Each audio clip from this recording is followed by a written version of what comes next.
video pembelajaran kali ini, saya akan menjelaskan mengenai bagaimana cara memperbaiki kompetensi.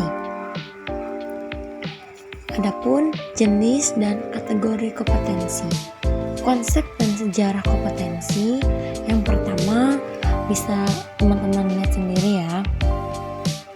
Kompetensi menurut Lyell and Snake-Speicher 1993, yaitu kompetensi adalah karakteristik jenis perilaku individu yang berhubungan dengan kriteria acuan efektif dan atau kinerja unggul di dalam pekerjaan atau situasi.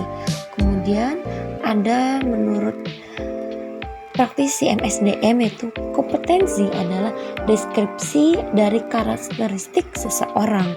Sedangkan kalau menurut Training Agency pada 1988, kompetensi itu adalah kemampuan untuk menjalankan aktivitas dalam pekerjaan atau fungsi sesuai dengan standar kerja yang diterapkan. Kemudian ada komponen kompetensi. Yang pertama yaitu ada motif, yang kedua adalah self concept, yang ketiga adalah skill, traits, dan knowledge. Nah, motif ini menggerakkan atau mengarahkan dan menyeleksi perilaku terhadap tujuan atau kegiatan tertentu.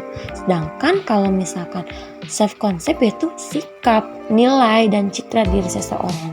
Nah, skill adalah kemampuan untuk melaksanakan tugas fisik tertentu atau tugas mental tertentu. Sedangkan traits yaitu karakteristik fisik dan respons konsisten terhadap sebagai situasi informasi. Adapun knowledge yaitu pengetahuan atau informasi seseorang dalam bidang spesifik tertentu. Nah, apa sih perlunya kompetensi diperbaiki? Pertama, pembentukan rasa kepercayaan dan nilai. Yang kedua adalah sebagai keahlian, aspek keahlian atau keterampilan. Yang ketiga adalah sebagai pengalaman. Pengalaman ini merupakan elemen penting dalam bentuk penguasaan kompetensi seseorang terhadap tugas. Kemudian ada karakteristik personal, termotivasi, isu emosional. Nah, isu emosional ini hambatan dan blok emosional yang sering membatasi penguasaan kompetensi. Nah, adanya isu emosional ini perlu adanya kompetensi yang diperbaiki. Nah, yang terakhir itu adalah kapasitas intelektual. Kapasitas intelektual seseorang akan berpengaruh terhadap penguasaan kompetensi. Adapun tingkat perbaikan kompetensi yaitu pertama mudah diperbaiki, yang kedua agak sulit diperbaiki, dan yang ketiga yaitu sulit diperbaiki. Contoh untuk mudah diperbaiki itu mengembangkan orang lain atau efisiensi produksi, kerja tim, keahlian teknis. Nah, untuk yang agak sulit ini adalah orientasi hasil, kualitas keputusan, pengaruh, penyelesaian konflik. Nah, untuk yang sulit diperbaiki yaitu ada inisiatif, inovasi, integritas, dan kejujuran, dan lain sebagainya. Adapun metode penilaian kompetensi, yang pertama desain studi terbaik atau klasik dengan menggunakan sampel, yang kedua desain studi pendek dengan panel ahli, yang ketiga studi terhadap pemegang jabatan dan pekerjaan di masa depan. Rancangan studi yang pertama adalah menetapkan kriteria kinerja efektif, mengidentifikasi kriteria sampel, mengumpulkan data, analisis data, dan pengembangan model kompetensi. Yang kelima ada validasi model kompetensi, dan yang terakhir mempersiapkan penerapan model kompetensi.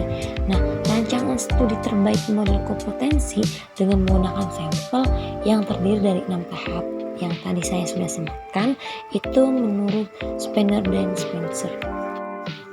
Selanjutnya tahap untuk merancang studi kompetensi. Pertama, menetapkan kriteria, kedua, mengidentifikasi kriteria sampel, yang ketiga, mengumpulkan metode mengumpulkan data bervariasi. Yang keempat, analisis data dan pengembangan model. Yang kelima, validasi model kompetensi. Dan yang terakhir, mempersiapkan penerapan model kompetensi. Dan yang terakhir ada tahap mengidentifikasi model kompetensi. Pertama, menjelaskan kriteria kinerja, mengidentifikasi orang-orang untuk simpel kriteria, mengumpulkan data melalui BI atau metode lain, menganalisis data dan mengidentifikasi kompetensi, mengesahkan model kompetensi, dan mendesain aplikasi.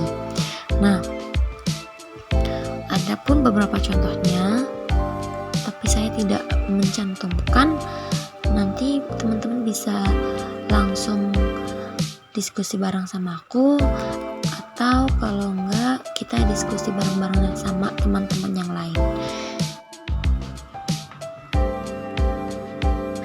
Terima kasih ya sudah menyimak, sudah belajar bareng di video kali ini. Semoga bermanfaat dan jangan lupa like, comment, and subscribe. Kalau bisa di-share biar tambah banyak kita belajar bareng-bareng.